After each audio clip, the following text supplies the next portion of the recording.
much. We now move on. Saudi Arabia and Indonesia have signed several major deals worth around $27 billion, according to the Kingdom's state news agency. The agreements and memorandums of understanding were signed between private sector companies covering clean energy, petrochemicals and aviation fuel services. Indonesian President Subianto was met with Saudi Crown Prince Mohammed bin Salman during his visit to the Gulf Kingdom. The two sides also agreed to boost cooperation on crude oil supply and derivatives, improve supply chains in the energy sector and strengthen partnerships in mineral resources. Saudi Arabia's ACWA Power signed initial deals with Indonesia's sovereign wealth fund in Danantara and state energy firm Pertamina to explore investments in renewable energy projects worth up to $10 billion. Trade between Saudi Arabia and Indonesia has reached nearly $31.5 billion over the past 5 years, with both countries saying the new agreements will help drive economic diversification, boost energy transition plans, and create new private sector partnerships across multiple industries. Now let's move over to Southeast Asia, where Thailand's former defence chief, Phumtham Wechayachai, once nicknamed Big Comrade for his student activism in the 1970s, is set to be appointed acting Prime Minister on Thursday. His new role caps a long and colourful political career that saw him rise from student protester to trusted figure within the ruling Phoi Thai party. Phumtham steps in as acting leader after the Constitutional Court suspended Prime Minister Paetongtarn Shinawatra pending an ethics probe that could take months. Paetongtarn, who came to power in August with her influential family's backing, now faces uncertainty about her political future while the investigation plays out.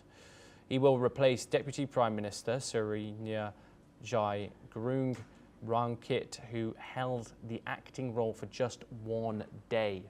Despite taking the reins, Phumtham has made it clear that he remains loyal to the Shinawatra dynasty, telling reporters he believes Paetongtarn will survive the probe.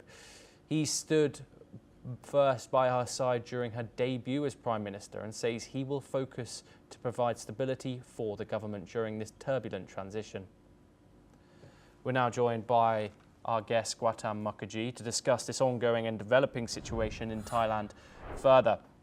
Phumtham, what are your views on the current political crisis, the new political crisis has hit Thailand recently? It's all fallout from this phone call between the Thai Prime Minister and Hun Sen over border disputes. What are your thoughts on the current situation that is developing in Thailand and its political leadership?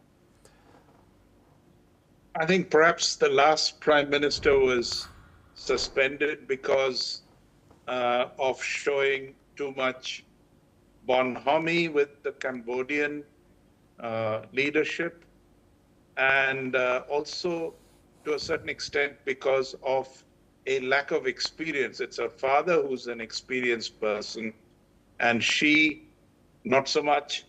And the new person that has now been appointed to take over should do much better in dealings with Cambodia. In addition to that, there is a lot of unrest, at least under the surface. In Thailand, there is a fear of an army takeover once again. There is the ever-present royal family and their influence on the politics of Thailand. There are economic woes. There are the Chinese in Thailand involved in some degree of infrastructure development. So in all of this, Thailand, even in their tourism, has undergone certain changes. It's mainly Chinese tourists in Thailand, and the rest seem to have moved on to Vietnam, which is also less expensive. So things are in transition in Thailand. Yes, indeed.